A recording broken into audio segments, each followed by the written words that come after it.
Hi, welcome to Card Shop Talk. I'm Steven. And I'm Bobby. And today we're going to be talking about F&M tokens, Walmart and Target gift packs. Yeah. The gift packs are for everybody, but specifically how they concern Walmart and Target. And then EV on Hour of Devastation, right? Oh, yeah. Excellent.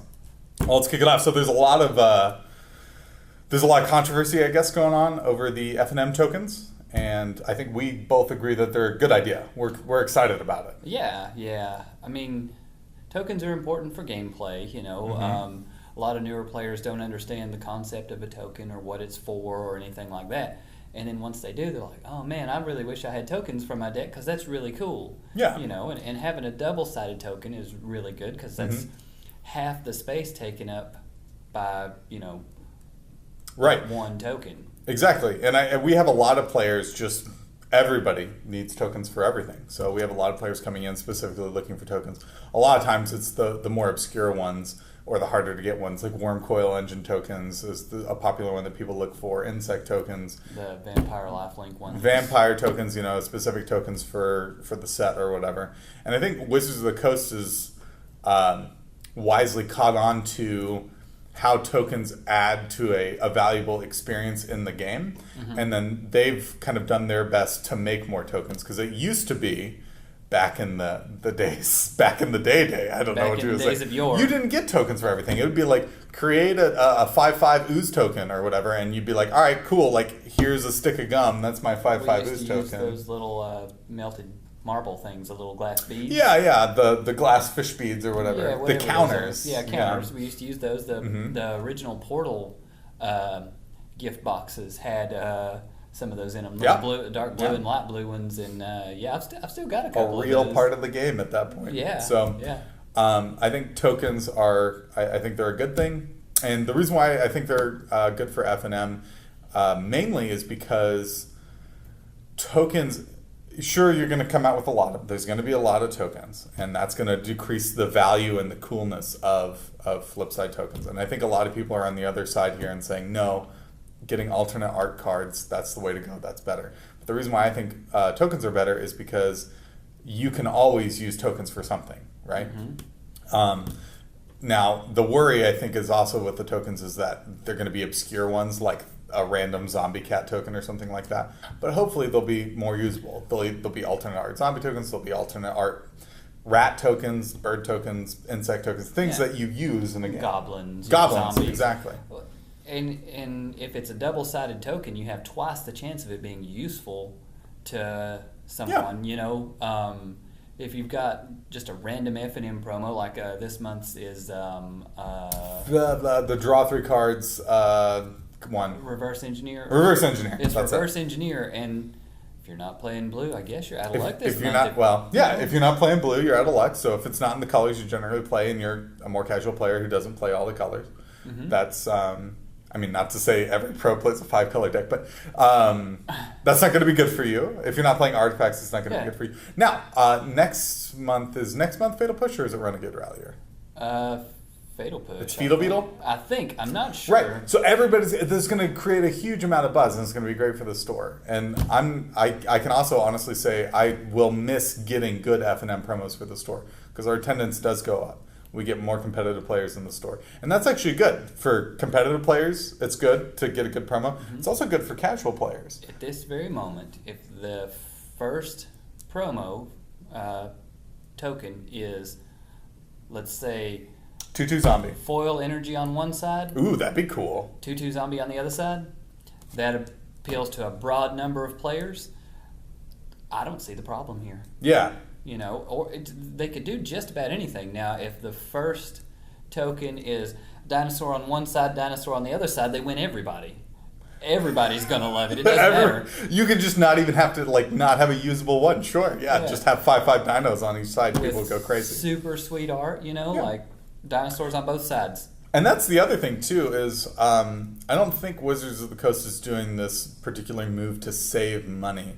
I've seen or heard a few complaints about, Wizards is cheaping out on us on this one, but it's going to be more expensive to make these tokens, because now they've got to commission 2 sets of art, right? Because it's a double-sided token, and you've got to double foil the token, so it's 2 print runs of foil cards on both One on each sides. side, yeah.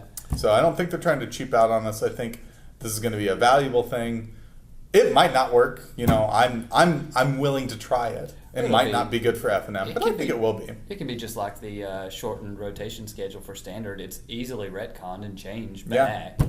They could just be like, okay, looks like F&M attendance dropped way down. Let's change it back. But I don't know.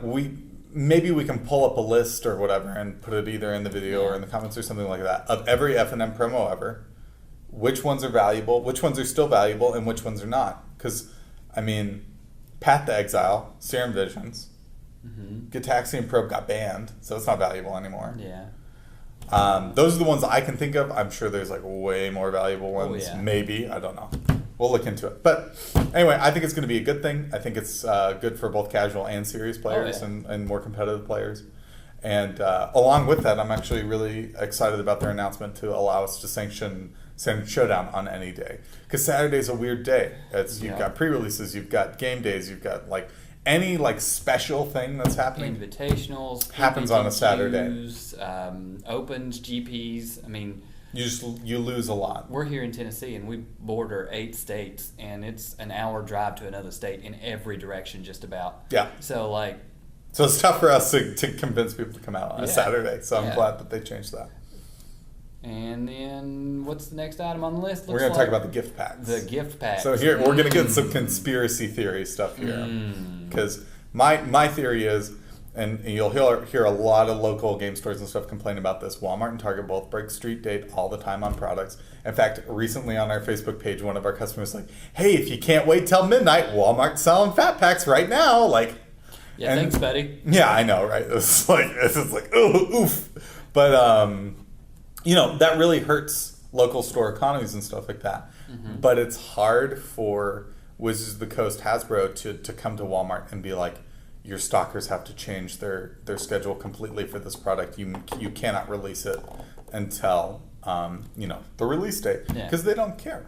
And they're big enough not to care. I don't know the math on this. I don't know how many friendly local game stores and stuff like that buy Magic the Gathering product, and versus how much product Walmart and Target buy. I would hazard a guess that the game stores, as of right now, buy more product. I would say that the local game stores and stuff like that buy more product than Walmart and Target combined. Nice. Don't worry about it.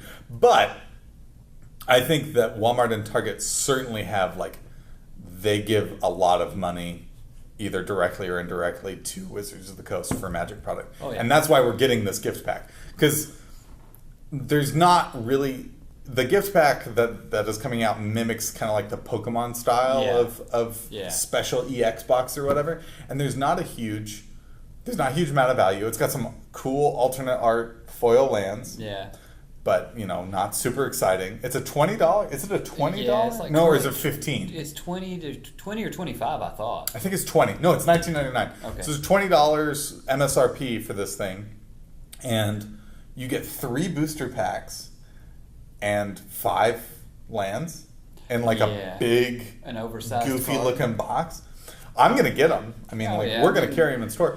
But that's a concession, or not even a concession. It's just a thing Wizards of the Coast is doing specifically for big box stores, and I think we're gonna start seeing more of that.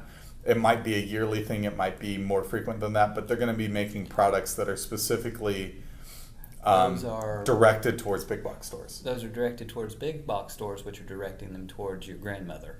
Because you say, I like Magic, and she says, oh, this is a big, pretty box. It's very impressive and just huge. Yeah. I'll buy it for you. So get ready out there, everybody. You're about to get 5 lands and 3 booster packs for $20. From grandma. From grandma or mom. Or whoever. Whoever your significant other is that doesn't actually know what you Right. asked for. So get ready for that. And this is how these two things tie together, because I was thinking about this as well. So if you don't like the changes that Wizards of the Coast is making, and you want to make them aware of that, of course you as an individual player can contact Wizards of the Coast via social media or anything like that. But also know that your friendly local game store is an ambassador as well. They talk to distributors, they talk directly to Wizards of the Coast at either conventions or when ordering product or whatever. if you're doing business with a friendly local game store, and that's where you're encouraging people to go and spend money and stuff like that, then that means that Walmart and Target are going to have less control over what happens with Magic the Gathering, if that makes any sense. So the more of your Magic dollars that you spend with a local store, I would argue the better, because Walmart and Target don't really have a play space, No. and they don't really care what they're selling to you as long as you're buying it. So game stores are going to be more concerned with, hey, is there value in this product? There's not really a lot of value in the gift pack, right? That wasn't designed to appeal to a friendly local game store player base or anything like that. So if you want Wizards of the Coast to kind of like take more of those things into account, I would say make sure to spend your money at a friendly local game store, because that's important.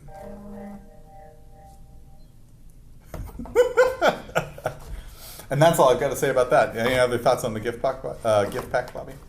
Not really, other than it's just kind of aimed towards, people who aren't in the know. Yeah, it's aimed to be a gift. That's why it's called the gift pack. Just a $20.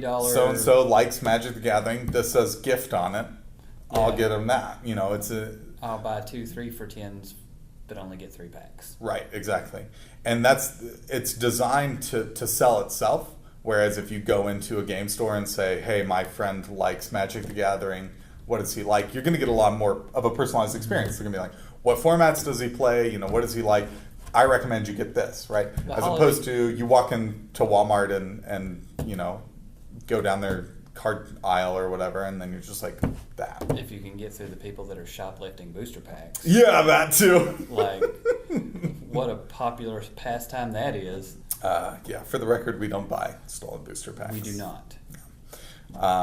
I don't know. Does Wizards of the Coast I'm sure they would have a policy like you can't buy stolen booster packs. Oh, yeah, no, there's no reason why they I wonder if would. they have that written down somewhere, or if that's just like understood, like, duh, don't buy stolen product. As a retail location, you cannot buy a product It that is, reflects poorly on you as a store, I would assume. I mean, yeah, it comes with its own loaded consequences. Own can of worms. Yeah. The other thing we were going to talk about was the Hour of Devastation estimated value on boxes and stuff, which is super low right now. So the time of the making of this video, the most expensive card out of Hour of Devastation is $20. It's Nicol Bolas, Of which is course. questionable as far as how playable he is. Oh, yeah. But, you can come back to this video later and you'd be like, no, Nicol Bolas is format defining and he's a $100 card now. I doubt it, but we'll see. Yeah, you guys are dumb. You can't see the future, and I hope you die. We can't see the future either. I sold but- off all my Nicol Bolases because you guys told me that they were garbage, and then they... And now we're in trouble. Yeah. Yeah. But the store actually has been doing really well on an advertising public relations level. Yeah. You've yeah. been telling me. Yeah. Because we've opened product for Hour of Devastation to sell to players at a loss, mind you. Yeah, like, there's quite a bit of risk when you open a sealed product and that's randomized like that. Yeah. But Unless you're opening like a ton of it. yeah, having the cards and being able to sell them to our players, and having a decent price on them and all that, has really brought people into the store to buy things. Yeah, which is good. And we always, no matter what new product is coming out, if it's like a standard rotation set, we'll always open a few boxes to have singles available on release day. And most of the time, I would say that's like either at kind of like break even, maybe a little bit above break even if you get something really good out of one of the boxes. But normally it's at a bit of a loss. The Hour of Devastation stuff has been a little bit worrisome to me just as an owner, because I want to have the stuff for players, but nobody wants to trade it in because it's so cheap. Mm-hmm. And everybody wants to buy it, but they only, because it's so cheap. So that's a little bit worrisome, but I think it was worth taking the hit, just because our player base is happy. We've gained a few new customers as well, right? Mhm. So I think it's been good overall. But it is, the EV right now in Hour of Devastation is low until somebody figures out how to absolutely bust the set. If we recall correctly, Dragons of Tarkir was like this. Well, it was. Dragons was like this. And also the Pro Tour hasn't happened yet to tell It's everyone true. how to live their life. And when the Pro Tour happens and we all know how to live our life, which I've heard It's it just the way the already game that it's plays. going to be another Teamer Energy deck, which seems pretty accurate just Yeah. because of some of the Teamer stuff that was added from our Devastation. There's a pretty good chance we're just going to be playing another Teamer deck because World of Virtuoso and Rogue Refiner are both very good cards. Mhm. Both. Yeah. And when energy is a thing, Teamer Energy coming up hot. Coming up Again, hot. So we'll see if our Devastation fits into that strategy at all. Mills kind of blowing Mill is making its way back. What is that I mean, card? I love to start at 60 life. I don't Fraying know about Sanity. you, Yeah. you know? Yeah, it's challenge mode, right? Yeah, I think I'll just, when Mill starts getting good, I'll just start running an 80 card deck and see what people say. Seems pretty good. Just Yeah. slap my- Unstoppable. just pick up my sideboard and slam it in the deck and go. Can you do that? You board in what you want. But you don't have to board it. We'll have to look into that. I think you can do that. You can do that. The more you know. It's just a 60 card minimum. Anyway, our Devastation, I personally think it's pretty good. I think it'll pull out, and the EV will at least be a little bit higher than what it is now. So if It'll get better. It'll get better. I think it'll get better. There's some pretty powerful stuff in this set.